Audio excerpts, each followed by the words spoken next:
Hey everybody, it's me. It's your old buddy Steve Simonson, and here we are again talking amongst ourselves.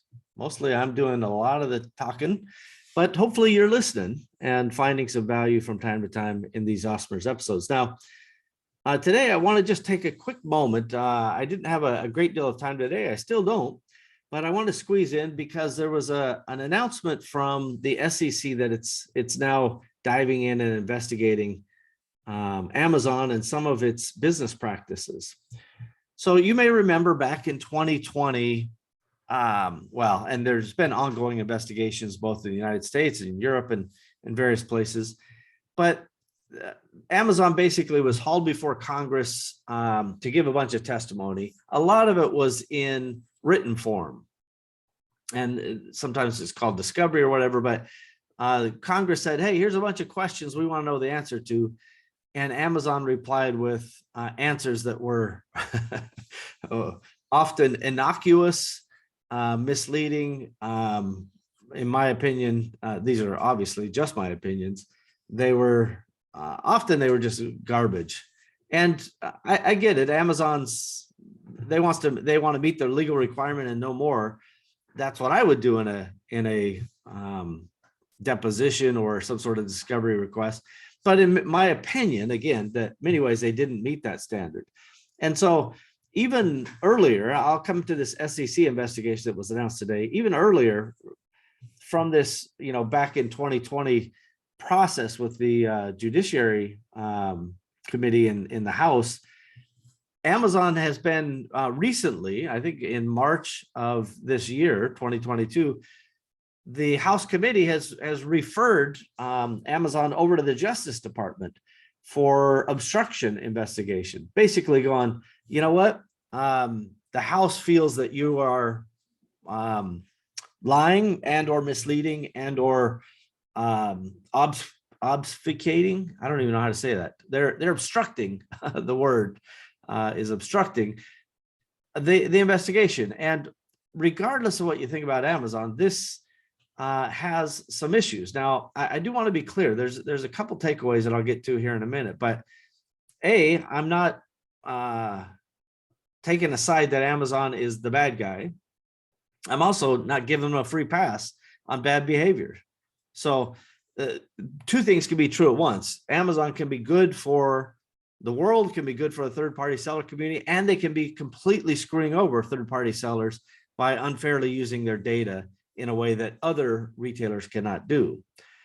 And the reason I want to talk today on this Osmers episode is just to kind of give some context, the way that I see the world a little bit, and excuse me, in some ways, how Empowery sees the world.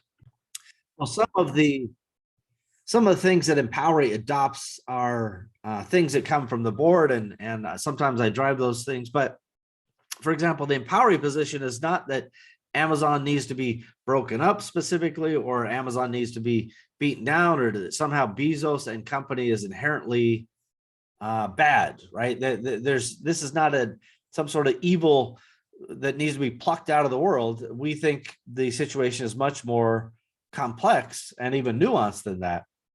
And Amazon has a role to play, but they clearly need to have some behaviors, both internal behaviors beaten down and some external behaviors beaten down. And beat down, you can use your own kind of interpretation of what beat down should mean. To be honest with you, I wish Amazon would just kind of come clean on some stuff and go, you know what, here's what's right and here's what's not right. They say, for example, that they're a large retailer, and large retailers often make their own retailer brand names, no different than Walmart or Kroger or Safeway or Tesco or any brand around the world. And they're not wrong about that from a philosophical level, but from a true practical level, Amazon has unprecedented levels of data supplied often by third-party sellers under duress. Like, we didn't volunteer the information, we were required to provide the information. And having that information is a level above. And by the way, we're not talking about kind of like, oh, well, this is a good seller, which Amazon can clearly see.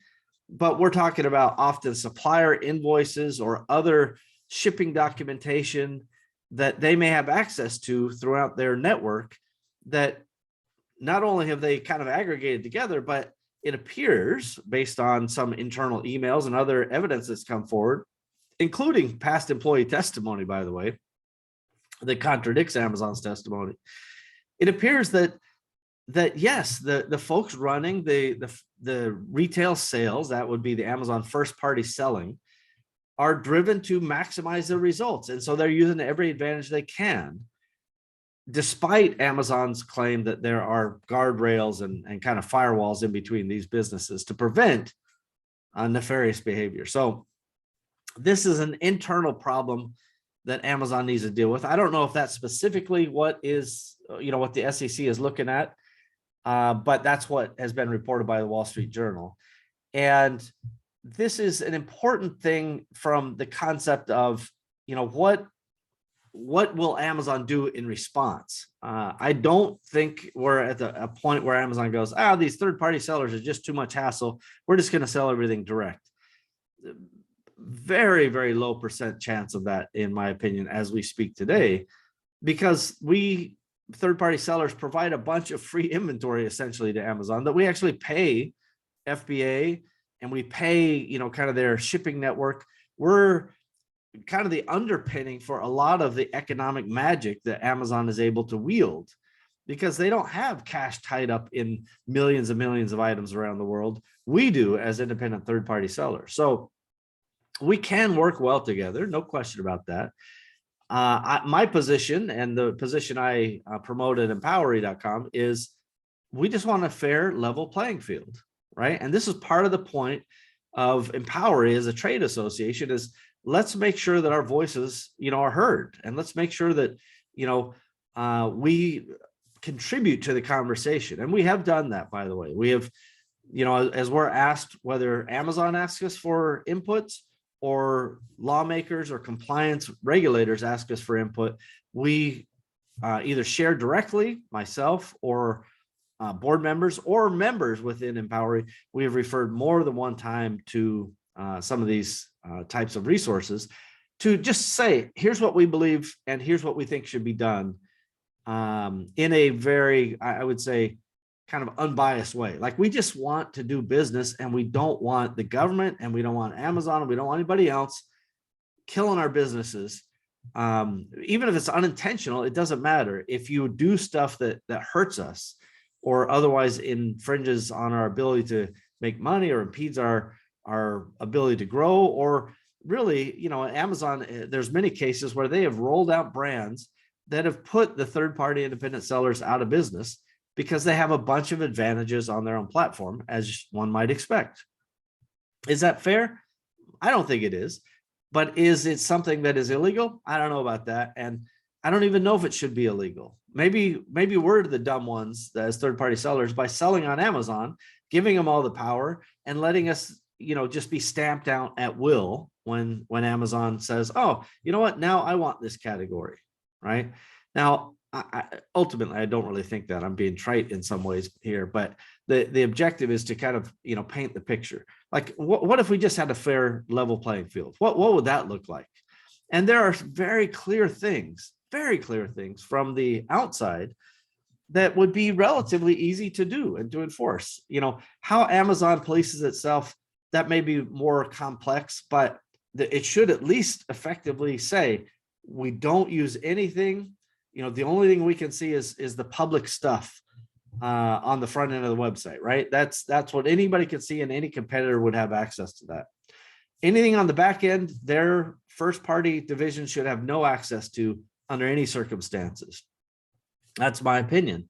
Now, again, fair is fair. If we get access to traffic information or brand analytics that is the same as Amazon has access to, then fine. Competition is actually good for everybody.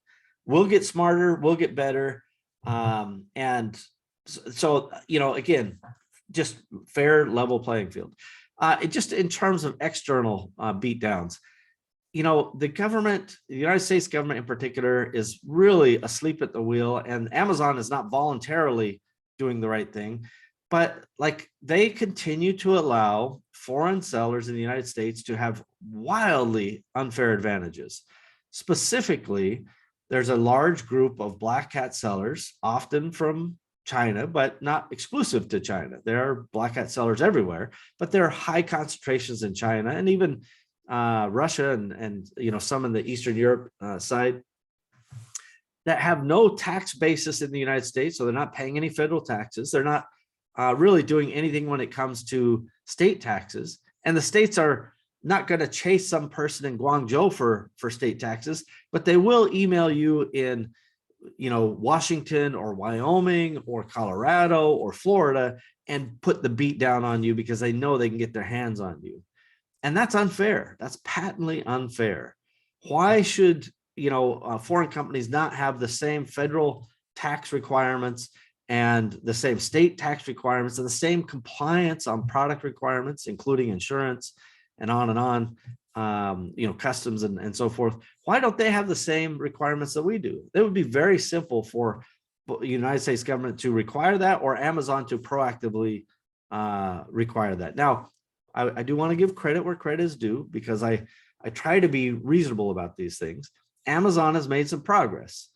It's harder to set up new Amazon accounts. There's a verification validation process that makes it harder for the bots to set up accounts, which was happening ad nauseum in China in the past. They've also started to roll out the insurance requirements.